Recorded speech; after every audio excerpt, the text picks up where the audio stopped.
How's it going, everybody? This is Beat the Bush. Today I'm gonna test out this Weeby Top air purifier.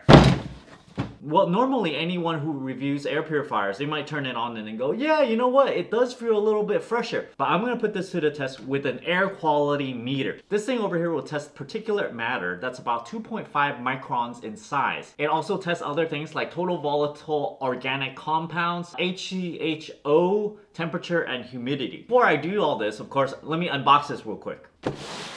This thing is pretty big. Over here is an extra air filter, and I bought several air filters before and none of them ever came with an extra one. So this is a nice plus. You save this for later when this thing gets dirty. You can replace this with a new one. There's a remote over here. Unfortunately, it requires two AAA batteries not included. Over here, it's a pretty hefty thing. Let me open it up. The filter that comes with this, it's wrapped in plastic, so you gotta remove that before using it.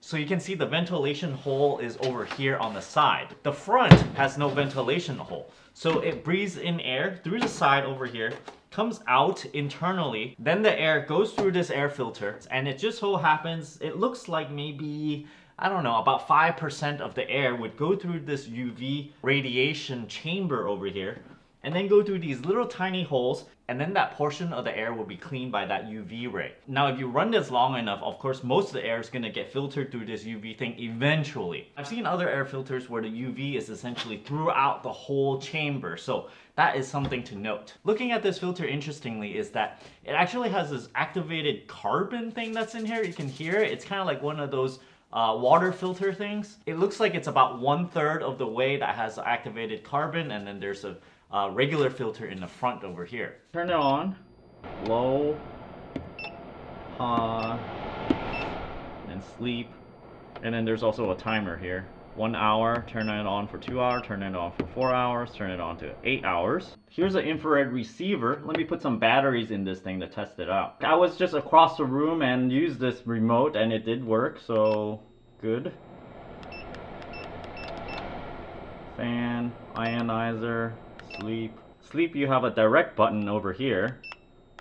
Timer, great. This is the air quality monitor. It has a reading of about 21 ppm for 2.5 micron particulate matters. The 10 micron particulate matter and 1 micron particulate matter is actually a ratio of that, so it's not an actual reading over here. Hydrocarbon something is 0.135 milligrams per meter cubed. The total volatile organic compound is 0.076 milligrams per meter cubed. Temperature right now 69 degrees Fahrenheit, humidity 70%.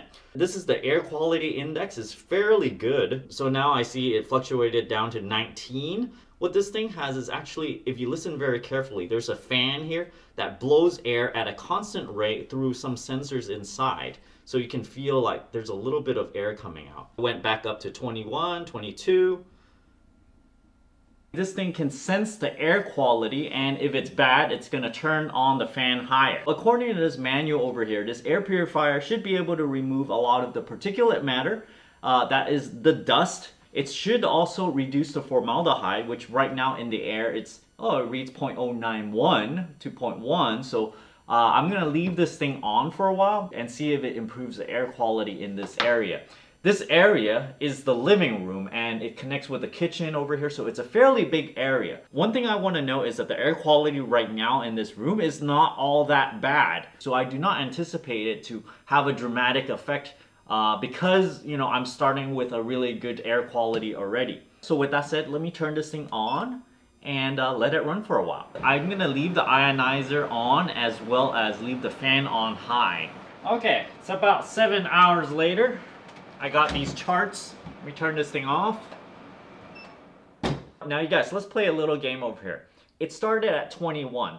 Can you guys guess how low it can go from this running for a long duration? What is the PM that it can go down to after running it for, let's say, 3 or 4 hours? Leave your guess down below, and if you're the first person right, I'll pin your comment. So this thing is just not as easy as just turning it on. It started running out of batteries about 5 hours in, so I had to plug it in. I had to move this device somewhere else, and occasionally I had to move it back.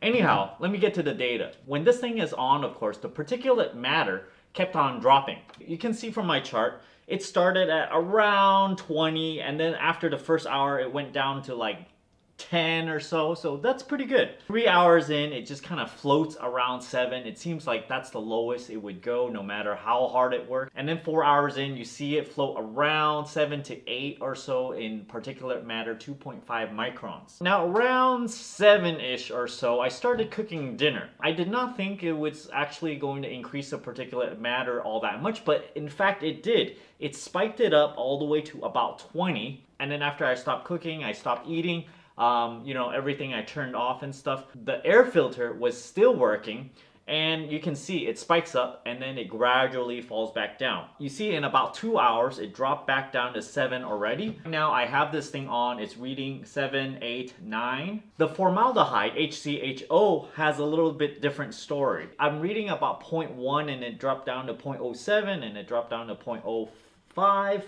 Right now this meter is reading 0.08. So from what I can tell, perhaps my cooking has something to do with it, because right around that time the total volatile organic compounds went up. Is the stuff that's emitted by whatever I'm cooking considered volatile organic compound? I think there's a little bit of learning curve in order to use this thing properly.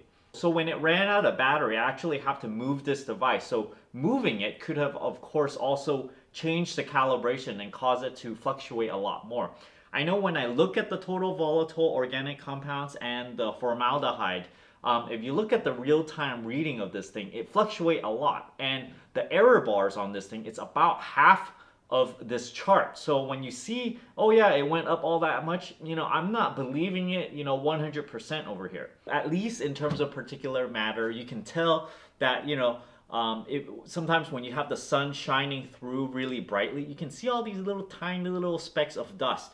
That is what it's getting rid of, and it does get rid of it a lot. You know, all the way from about 21 down to about 7, 8, or 9 or so. It was running on high for about an hour before it dropped down to significant levels. So sometimes you might go, you know, the air feels fine. Why don't I just run it on really slow? Well, it still took this thing 1 hour on high to be able to get it from about 21 particulate matter all the way down to, you know, about 10. So I hope this data was interesting for you guys. If you guys are interested in this air purifier from Weeby Top, I'll leave an affiliate link down in the video description below. If you're interested in my air quality meter, I'll also leave that in the video description below. So thanks for watching. If you enjoyed this video, push that subscribe button and ring that bell icon. Thanks for watching.